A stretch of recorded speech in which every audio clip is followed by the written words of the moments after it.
চট্টগ্রামে জ্বালানি তেলের তীব্র সংকটে ঘন্টার পর ঘন্টা অপেক্ষা করেও চাহিদা মতো তেল পাচ্ছেন না গ্রাহকরা। পর্যাপ্ত মজুদ থাকার পরেও তেল বিক্রি না করে কৃত্রিম সংকট তৈরির অভিযোগে কিছু পাম্পকে জরিমানাও করা হয়েছে। বিস্তারিত জানবো সহকর্মী দিদারুল ইসলামের কাছে। সকাল থেকেই কিন্তু আমরা চট্টগ্রাম মহানগরের বেশ কয়েকটি পেট্রোল পাম্প ঘুরে দেখেছি। অধিকাংশ পেট্রোল পাম্প কিন্তু বন্ধ, যে কয়েকটাতে তেল দেওয়া হচ্ছে সেখানেও কিন্তু রেশনিং পদ্ধতি। সবচেয়ে বেশি তেল দেওয়া হয় যে petrol pump, CMP petrol pump, সেই পেট্রোল পাম্পও কিন্তু এখন তেলের অভাবে তেলের সংকটে বন্ধ করে রাখা হয়েছে।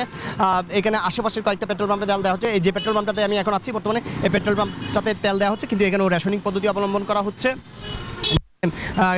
প্রাইভেট কারকে দেওয়া হচ্ছে 1000 টাকা, অনেক ক্ষেত্রে বাইকার যারা রাইডার তাদেরকে মোটামুটি ট্যাঙ্কি ফুল করে দেওয়া হচ্ছে। তাদের সবচেয়ে বেশি সংকটে আছে মূলত যারা বাইকার রাইডার, তারা যে পরিমাণ তেল দিচ্ছে। অনেক পেট্রোল পাম্প মাত্র 200 টাকা, দীর্ঘক্ষণ 2-3 ঘন্টা 4 ঘন্টা লাইনে ধরার পরে 200 টাকা 300 টাকা তেল দিচ্ছে। এটা তাদের পর্যাপ্ত হচ্ছে না এমনটা বলছেন।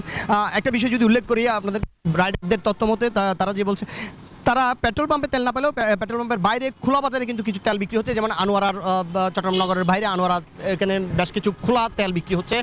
এবং চট্টগ্রাম মহানগরের মধ্যে বাইজিতে কিন্তু পেট্রোল পাম্প থেকে খুব 1 কিলোমিটারের দূরত্ব না, এরকম জায়গায় কিন্তু খোলা তেল বিক্রি হচ্ছে এবং সেখানে তেলের দাম বেশি দিয়ে তারা খোলা বাজারে তেল বিক্রি করছে।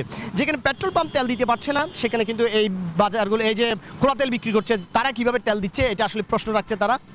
চট্টগ্রামের যে কয়েকটা পেট্রোল পাম্প আমরা মূলত ঘুরে দেখেছি, প্রায় প্রত্যেকটা পেট্রোল পাম্পই তেল নাই অজুহাতে বন্ধ রাখে। এবং যে পেট্রোল পাম্পগুলো, একটা বিষয় জানি রাখি, যে পেট্রোল পাম্পগুলো শুরু থেকেই কিন্তু তেল কম দিত, তারাই কিন্তু কম দিচ্ছে। তাদের কাছে এই বিষয়টা আমরা জানতে চাইলে তারা বলছে যে তাদের তেল বিক্রি কম বিদায় রেশনিং পদ্ধতিতে তারা তেল কম পাচ্ছে। যদিও এই অভিযোগ বাইকাররা বলছে যে এটা তাদের আছে, তাদের বিষয়টি খতিয়ে দেখা দরকার। প্রত্যেকটা দিন কিন্তু তারা আজকে তেল দিচ্ছে না, কালকে দিবে এরকম বলে, এবং তেল দেওয়া শুরু হলেও তারা খুব বেশি হলে 1 ঘন্টা তেল দিয়ে তেল দেওয়া বন্ধ করে দিচ্ছে। এরকম বেশ কিছু পেট্রোল পাম্প চট্টগ্রাম মহানগরের মধ্যে আছে। চট্টগ্রাম নগরে এই যে পেট্রোল পাম্পগুলোর বিষয়ে একটু অভিযান চালানো বা তদন্ত করার জন্য তারা রাইডাররা বলছে চট্টগ্রামের যে পেট্রোল পাম্পগুলো তেল দিচ্ছে তারা কিন্তু যতক্ষণ তেল থাকে তারা তেল দিচ্ছে, এরকম অভিযোগ। এবং এই পেট্রোল পাম্পগুলো যেগুলো তেল দিচ্ছে তাদের প্রত্যেকটাতে কিন্তু দেখা যাচ্ছে এক একটাতে, আজ আমি যদি বলতে চাই যে মোটরসাইকেলে যে সারি সেটা প্রায় 1 কিলোমিটারের বেশি লাইন আছে, এবং প্রাইভেট কারেরটা আরও বেশি লম্বা লাইন। এই যে লাইন শেষ করে তারা যে এসে তেল নিচ্ছে, যে পরিমাণ তেল পাচ্ছে তারা সেটা পর্যাপ্ত নয় বলে বলছে। চট্টগ্রামের এই যে দামপাড়া ওয়াসার মোড় থেকে এই ছিল আমার কাছে সর্বশেষ।